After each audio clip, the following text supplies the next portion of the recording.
Bob and I are getting ready to move the cows across the creek. You might have seen this many a times on TikTok.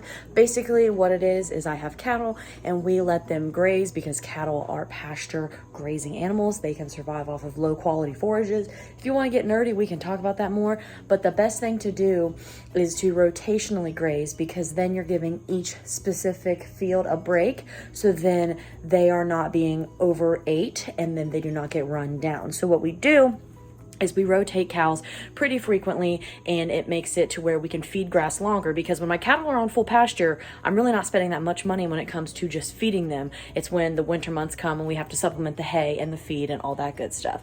So you are going to be seeing that process. I'm going to vlog. I just didn't want to explain it while I was in the vehicle trying to ride around with Bob. Blue has started to favor her one hip. She did suffer a pretty serious injury a couple years ago, and so sometimes we just have to baby it with just bringing her in and letting her take a little break. Sometimes she gets too adventurous with her other friends and stays with the herd, and she's like, oh crap. So might bring her and Iris in the barn for a little bit, might do some separating because some of the babies are too old and need to make sure that they are not on their moms anymore so that their moms can have a break, and need to make sure that none of the bulls breed their daughters, because the daughters this year are mainly Rocco's, and so we don't need him breeding his daughters because they can come into their first heat cycle as early as 6 to 8 months, but they should not be bred then. They're too small, okay? So we don't want them to get bred too early. The creek area is uncharted territory. Like, it's just, we leave it kind of alone because no cattle are in it, and it gets a little chaotic, but you do see the one little path that the cows usually take to and from. Some rope halters, because I don't think I'm gonna be able to just be like, Blue, stay, because they are herd animals, they move with their herd. So I'll probably put the halter on her and then keep her separate from everybody else, and then potentially Iris as well, and then move everybody and then get them up to the barn. Cattle are not good for waterways and super like wooded areas, so it's actually the USDA asked us to put fences up to keep them out of the creek so they can't hang out. They can hang out in the stream, but not the creek, because the creek goes from other farms to other farms, so that can be a contaminant, versus the one stream they're allowed in is only, it ends on our farm, so it's not a problem. The girls are so used to us taking the gator, and the gator is a lot louder than the Denali, so normally they can hear it and they meet us at the gate because they're like, oh, we know what's happening, because it happens so many times and they know the drill. They go across the creek, they get feed, everything's good, everybody's happy. But the Denali is super quiet. So we also did like more midday versus evening when we normally move them, but we wanted to go halftime of the Steelers game. So they're just, we have to try to like get them moving. So Bob's yelling and he's gonna go get up near them to hopefully have them move a little faster. Confirmation that they are in fact coming. Oh, they're running. Listen to how much my voice carries, okay? This is how you know you've been calling cattle too long. Trigger warning for headphone users right now. Come on, girl!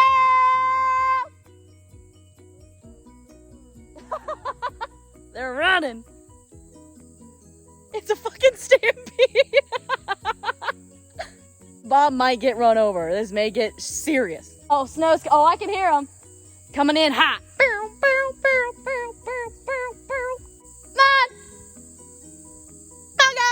Oh, I hear it. Hear those snapping? That's why you don't want cows in super wooded areas.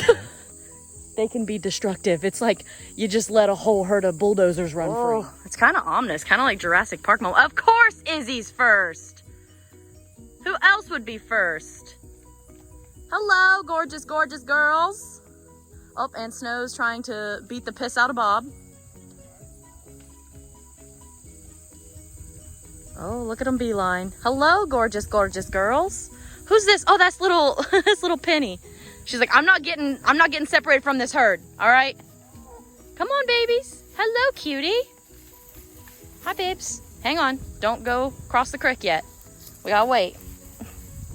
Beautiful. So here you can see Blue definitely favoring that back leg. Sorry, I just thought Blue was gonna break over there, and we wanna keep her over here so she can get up to the barn. All the babies are gonna be chaotic for a second, but once she gets back up to the barn, we're gonna put her in there. I just don't wanna stress her out. All the babies are over here for right now. We're gonna go through because it was easier to do this, except Penny. You'll see Penny made it over because she is very, very little. A few of these girls might be a little too young. We'll go ahead and start creep feeding on them, but it was just way easier to do this than to try to sort them at this gate. And like I said, worst case scenario, we can get them back over to their mamas. But right now, Blue is just gonna make her way back to the barn. And Blue, honey, if you go up to the barn, I'll put you in there with Iris, okay? Because you need a little break for your hip. Because it is, it's a little much, huh? A little too much for you sometimes, huh, Mama? Oh, I forgot. We can't forget Blue. Gotta take her some feed. So that's what he's doing. We did not forget you, sweetheart.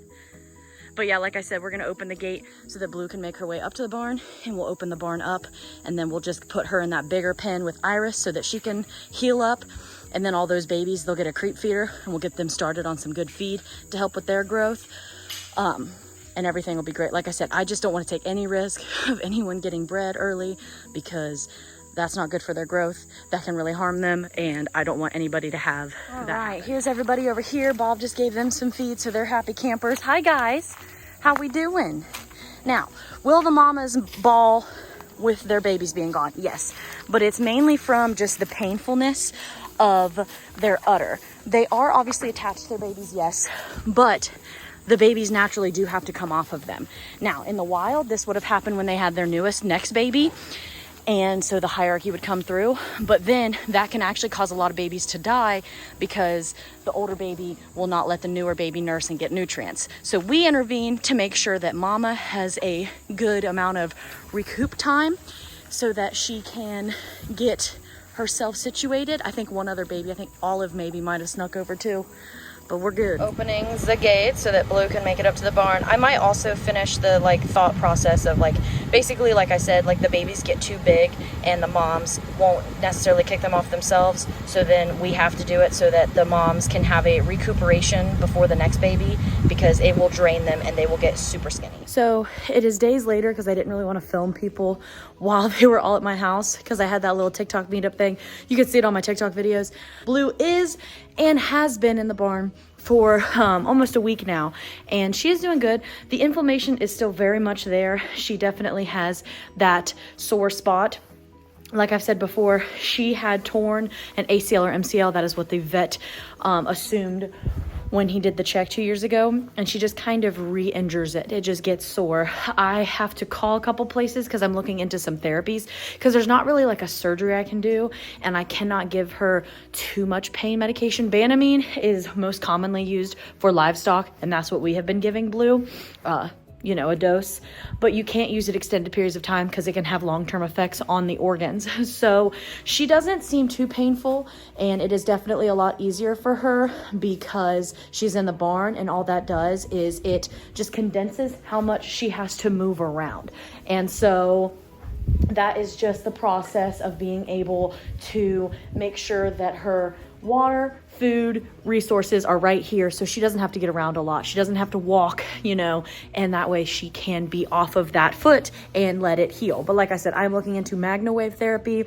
I'm also going to call our vet because I know they do some laser therapy, because they've offered it for my, they offered it for Doja when she got her spay. So I'm going to see if there's a chance. They also did it to Nora when she had to have the, flush of her joints when she had her umbilical infection. So I'm gonna see if I could make an appointment for them to come out and do some therapies, or if they know of anybody in the area, because Blue is 11 and I do not want this to be a detrimental injury, because that is a big thing I want to be upfront with.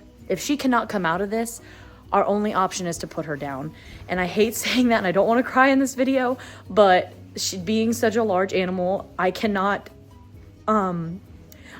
take away her, I can't be rude and hold on to her if she has no quality of life and she cannot get around, because while she does not mind being condemned for a few months to heal, this is not the life she wants to live the rest of it. And so I'm going to do everything I can and call as many places that I can to see if I can get her some therapy to help. And I have high hopes. I really do. I know I don't want to be a sappy little bitch. I really love my cows. And so I hate to think of any of them, having to leave me, other than just old age and natural causes. So I'm going to keep very positive. I have nothing but good thoughts and vibes on Blue, but that is what we're doing right now. So now let's go talk about Iris, because obviously Iris had to be weaned a little earlier than I would have liked, but she is thriving. She is with her other friends. Like in the rest of this video, we talked about how we were going to separate them. And originally I was going to keep her on Blue, But then I just realized that's going to be even harder for Blue, because when a mom is feeding its baby, it is taking a lot of that energy going towards that child. And I want Blue to be Blue's #1 priority right now. And so it is not bad for Iris. It was about a month before I would have liked to wean her, but she is doing okay. And I have a calf starter. She is with her friends. Everyone is thriving. I'm going to keep this part short because it is getting quite windy, but there is Iris right there with all her little friends. Obviously, I did not wean Penny because she's only a couple weeks old, so she is entirely too young. But everybody else in here is at least 5 months. And that is a good age. The ideal is about 6 to 8 months is usually when most farmers wean their calves, but I just went ahead because, like I said, I really wanted Blue to get all of that energy, and Iris is gonna be okay. There is no issue. Obviously the first day she was sad because she still wanted mom's milk, but she has adapted. They are fully grazing. They have feed, so everybody in here is happy. Olive, we do have to get back over here because she did sneak through, so she is still with the mama cows. And then obviously Penny will be on Joe for 5-6 months because she was born way late. Oh, good yawn there, Millie. But these guys are great. They're a good size. They're getting feed. They are happy. No one is stressed out anymore. There's little Lilac. But yes, everyone is doing fine. And there is no issue of anyone's growth patterns because they are all on par for their age. Okay, this is coming at a weird time, but literally I finished filming that YouTube video and I was like, you know what? Let's go ahead and make those calls. Let's see if we can find some therapies for Blue, because obviously I want to, you know, get things going. And I know I was just hot girl crying, but I don't like to think about having to give up on any of my cows. And it just sucks that we're in a location where there's not a lot of those opportunities, and Blue cannot travel right now. With the way that she is not well balanced, I would rather not put her in a trailer and make her be hauled somewhere. But there's a lady that's like 20 minutes from my house that does PEMF and magnawave therapy, and she's coming tonight. And I literally wanted to cry happy tears because she was so nice. Like, I explained everything to her and she's like, yeah, I predominantly work on, you know, horses, because a lot of cattle owners, you know, if they are doing it for production, they don't usually waste, you know, their money on doing therapies and stuff. They would just sell or put down the cow. And obviously, you guys know we're a very different farm. So she's like, I'll definitely come out there. We can check it out. And I'm glad because I know that Blue's going to get a session before I go to Oklahoma, which makes me very happy because you can tell by Blue's face, she's really not too uncomfortable, but you know that there's discomfort. Like, you just know there is. Like, I'm not going to pretend that there isn't. There's definitely still pain. She definitely doesn't want to have to put weight on it. So the fact that we get to do a therapy so soon, I'm flipping over the moon. So I'm going to try to document it, whether that be on TikTok, Instagram, or here. I just have to A, make sure that I'm there to help her as well if she needs any assistance. And then B, I want to make sure she's okay. Like, I could obviously film without her being on camera, but I also want to make sure that she's okay with the whole situation. So I'll let y'all know, but I'm really freaking excited. I know you're gonna awkwardly see my outro after this, but I just wanted to let you know as soon as I knew before I edit this, because I am over the moon right now, because that is the one downside of being in the middle of nowhere, is a lot of times I don't have those kind of opportunities to find an animal chiropractor or animal acupuncturist. So the fact that there's somebody who's local and I'll be able to afford it easier since she is local, I'm so excited. That is it for this video. Like I said, we were just moving cattle and I was doing a lot of different updates because I know that there had been a minute. I've had a lot of shows with my business and I've got to go to another one. I'll be going to Oklahoma. So if you are in the area, we will be in McAllister for Simply Country Ranch's music festival. Me and my mom are going to be there. I'm taking my trailer and I'm excited. Bob will be in charge of the moves. He already is ready and well versed. But if you like this video, give it a like, go ahead and subscribe, follow my socials, join the Patreon. There is a lot of really awesome perks to being a patron. So if you have the ability to, it's a fun place to be. But other than that, I'll see you guys in the